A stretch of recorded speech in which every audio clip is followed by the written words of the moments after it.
Your Steve Jones Show podcast is loading now. The Steve Jones Show podcast is sponsored by Sunbury Motors, North 4th Street in Sunbury, and Sunbury Motors Kia, routes 11 and 15 in Hummel's Wharf. Joining us now from Philadelphia, Jody McDonald, the great Jody Mack. Welcome back. Grateful to hear your perspective. Appreciate it. Always enjoy hopping on with you, Steve. Jody, before I get to the Eagles, this report came out, which everybody's been expecting, about Daniel Snyder and the Washington Commanders. Was there any surprise to you in this report at all? Not really. The organization has been a stone-cold mess / dumpster fire for several years now. So anything that comes out of D.C., it kind of gets par for the course with where our political structure is these days, infighting, unnecessary things being done. Yeah, so if it's D.C., no one should be surprised by the mess that comes out of that town. No, that's exactly right. So now let's go to what's going right. So there's some football team out there that's 11-1 against the Titans. A.J. Brown, the former Titan, and after seeing that performance, John Robinson, I think, lost his job. What is? I mean, you look at A.J. Now you get to see him on an every week basis as opposed to highlights here and there. What do you think of this guy? A stone-cold stud and a great acquisition by the Eagles. They saw it during this offseason that some of the top receivers were available on the open market. Look at what Tyreek Hill is doing for the Dolphins. Devontae Adams is playing very well for the Raiders. Doesn't mean they're in a playoff position, but you got 3 of the top 10 wide receivers who were dealt in trades this year. When guys move via free agency, we're not always surprised, but you just don't see 3 of the best players at a position be traded in the NFL during the offseason. And Howie Roseman got one of them. He made the right offer at the right time. Tennessee was ready to move on and not pay him the $100 million they knew would cost to get him signed. The Eagles were. They were smart. Now Jalen Hurts has as good a 1-2 punch at wide receiver as anybody in the National Football League, and he's taken advantage of it. Adams leaves Green Bay, but there's a big contract for Aaron Rodgers. Hill leaves Kansas City. There's a big contract for Patrick Mahomes. How important to you, Jody, is this window where Jalen Hurts is being paid second-round money to open the door for the Eagles to do what they need to win? Very much so, because I think you and I talked a month or two ago. At the time, the Eagles might have been undefeated, and Jalen Hurts was looking good, and people were starting to get excited about him. Now, 6 weeks later, people go, oh, my God, he's going to be a $45 to $50 million quarterback.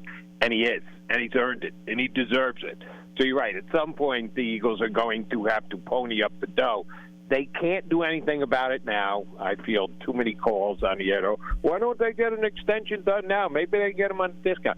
They couldn't if they wanted to. The rules of the NFL do not allow it. You have to wait till the season is over before you can even begin extension conversations. So, yeah, Jalen Hurts is helping them win. Jalen Hurts is going to give them a chance to make a Super Bowl run this year. But at some point, Jalen Hurts is going to get very expensive to stay as the quarterback of the Philadelphia Eagles. I feel like the illuminating moment in the NFL was when Russell Wilson was a third-round pick, and Seattle parlayed that into winning and then getting to a second Super Bowl because it gave them the financial flexibility, and now we're seeing it again with Jalen Hurts. That's the way it works in the National Football League. Now, Detroit went out, got Matthew Stafford, paid him above market value, not outrageous $45, $50 million, just continues to go up and up and up. But they were able to get a quarterback. They knew they needed a quarterback. They traded for one, even though he was fairly highly paid, and they still won a Super Bowl. So it's not impossible, but it is easier for a team to win a Super Bowl with a quarterback who is still on his first contract if he can get to that franchise quarterback production type level. And Jalen Hurts has done just that in his third year in the league. 13 weeks in, 12 of which have been games for the Eagles. At any point, there will be some attrition along the way. What does the injury situation look like right now for Philadelphia, and how important is the depth then to absorb it? Actually pretty good. They did sustain 3 pretty key injuries Vontae Maddox was the first to go down. They opened up his practice window yesterday. He is eligible to come off the IR on Sunday. We won't know until we get to Sunday whether he's going to be activated or not, but it is certainly trending in that direction. Dallas Goedert, in the one game the Eagles lost, he had the big fumble where they missed the face mask penalty call. Yeah. Eagles should have never lost that fumble, but the refs just flat out missed it. Hurts the shoulder. He has been in the locker room the last couple of weeks and says he's going to be ready to go as soon as he's eligible, which is next week. And Chauncey Gardner-Johnson is a guy you're going to have to wait a couple of weeks on. But shoot, undrafted free agent Reed Blankenship has stepped in and played pretty damn well. Might not be the interception guy that Chauncey Gardner is, but he's been in the right position. He made one error on an angle on Christian Walker in the Green Bay game. But other than that, he's been pretty solid filling in for him. So even the injuries that the Eagles have, they haven't really paid a price. We worried about the Eagle offense when Goddard went down. All they did was go out and put up 40 and 35 points the last 2 weeks. So I guess they figured out how to make up for the loss of Dallas Goedert. Timing helps. They've got the Giants twice in the closing weeks of the season, this week and then the last weekend of the season. What's your thought? I mean, Brian Daboll, I think, has actually, to his credit, done a pretty good job. I don't think he has a lot of talent on the team. What do you think about the matchup with the Giants? I think Brian Daboll's done a very good job, but you are 100% correct when you say he doesn't have as many bullets to fire as the Eagles do. They've just got a more talented roster, and that's why they're a 7-point favorite on the road this week going up to New York. I think the Eagles are in good position here. Not only are they clicking on all cylinders, but the Giants have come back down to the pack. When they were 6-1, people were going, yeah, but how are they doing it? They're not making, but they don't have a play maker other than Saquon Barkley, who got off to a fast start. He's kind of leveled off. They don't have playmakers on defense. They're in the second half in both offensive and defensive rankings in the league, yet they're winning games week in, week out. That it's kind of ceased over the last month where they've had 2 losses and a tie in their last 3 games. So the way that the Eagles are playing right now favors the Eagles. The way that the Giants are playing right now favors the Eagles. And, oh, by the way, Jalen Hurts' worst game last year was in New York against the Giants. So I think he's a little bit of a motivated guy. And what we've seen from the Eagles this year is when they have motivated guys, they seem to step up, like A.J. Brown against the Titans last week, like Nick Sirianni against Indianapolis after they fired Frank Reich. The Eagles, when they have a purpose to go into a game, have been almost impossible to beat this year. You are so right. Minnesota early in the season. How good are they? And then they blew Minnesota out, as a matter of fact. True, but Jalen Reagor did not strike the fear of God into me for the Vikings. I didn't think he was going to be the guy getting the revenge in that one. For some reason, Jody, I kind of sat back and, Brock Purdy is Mr. Irrelevant. Kind of felt like Jalen Reagor was more Mr. Irrelevant than Brock Purdy. All right, so shot on goal, score. That's because, you want to know why? Good assist by you. All right, so I do have to. That's another. Sometimes you catch breaks in other ways. Right? The 49ers have been thought to be a threat down the road to Philadelphia. Now they're down to Brock Purdy. What's your thought on the San Francisco situation? Great defense, but I need to see more Brock Purdy. I did watch that game right because the Eagle game was over and done with. And I would say they beat the Dolphins more so because of their defense. Dolphins were without their 2 starting tackles, right and left, and not surprisingly, Nick Bosa was in the Miami Dolphins backfield wreaking havoc throughout the entire second half. Purdy was fine. He was almost Jimmy G-like. Just don't screw it up. Don't throw interceptions. We'll run the ball effectively enough and have our defense hold the opposition to 20 points. We'll take our chances. I'm not saying Brock Purdy is going to do that, but I'm also not going to tell you he can't do it. So we got another week's test out of Brock Purdy this week.